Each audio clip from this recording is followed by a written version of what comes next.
All right, today we're tearing down an analysis of Slate Grocery REIT, ticker SGR-UN.TO. Let's jump right in and see what the numbers have to say. In a market like this, who isn't looking for a high dividend yield? It's a question on a lot of our minds. And on the surface, this company looks like it could be the perfect answer. But, as always, the devil's in the details. So what does this company actually do? Well, it's pretty simple, really. Think about your local grocery store. There's a good chance a company just like this one owns the actual building it's in. They're basically the landlord for supermarkets and pharmacies all over North America. Seems like a pretty safe bet, right? And this is the number that makes everyone's ears perk up. A 7.29% dividend yield. I mean, wow, that's the kind of thing that grabs your attention. But it begs the question, is it too good to be true? Okay, let's really dig into this.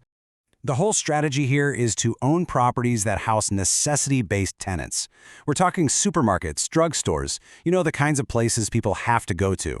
This is supposed to create this super stable, predictable cash flow because, let's face it, people are always going to need to buy milk and bread no matter what the economy's doing.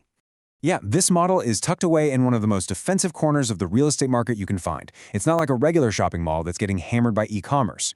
People still have to physically go to the grocery store. So on paper, this looks like a rock-solid foundation for a business. But here's the thing. A simple business model doesn't automatically mean it's a great investment.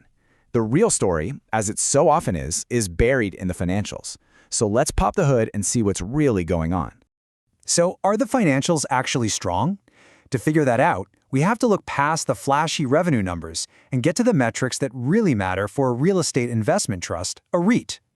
And when you're talking about REITs, there's one metric that is absolutely king, AFFO, or adjusted funds from operations. The easiest way to think about it is this. It's the true cash profit the company makes. It's the actual cash left over that they can use to pay us, the shareholders. Okay, and here we go. This number. This is a huge, screaming red flag.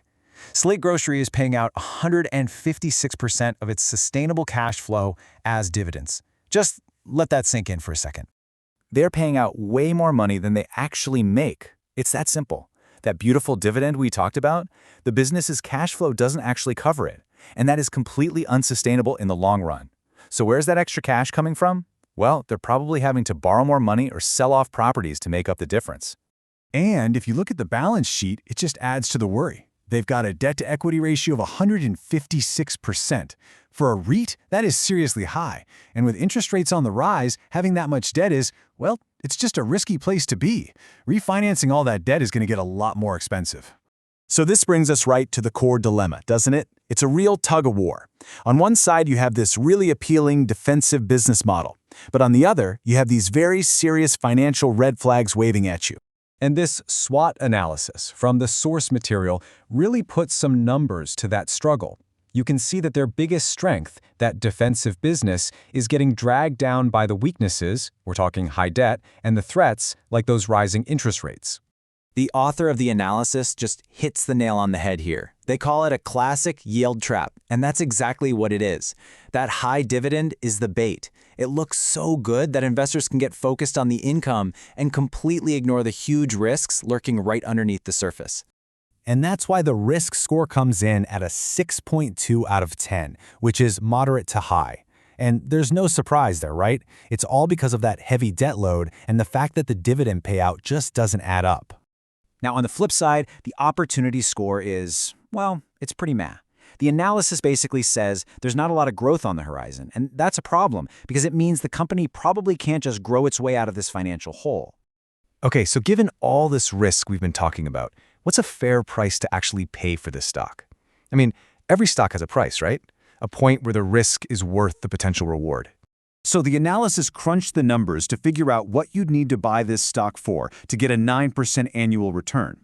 And if you're looking at a 16-year timeline, the magic number is $13.70. And yeah, that's quite a bit lower than where the stock has been trading lately.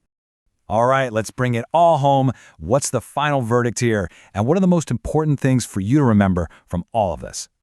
The final verdict from the analysis is a hold. It's not a sell, but it's definitely not a buy at its current price. It only becomes a potential buy if the stock gets beaten down, specifically below $14. Why? Because you need that extra margin of safety to protect you from the very real risk that they're going to have to cut that dividend. So, at the end of the day, here's the takeaway. That super high yield from a simple defensive business, it looks great.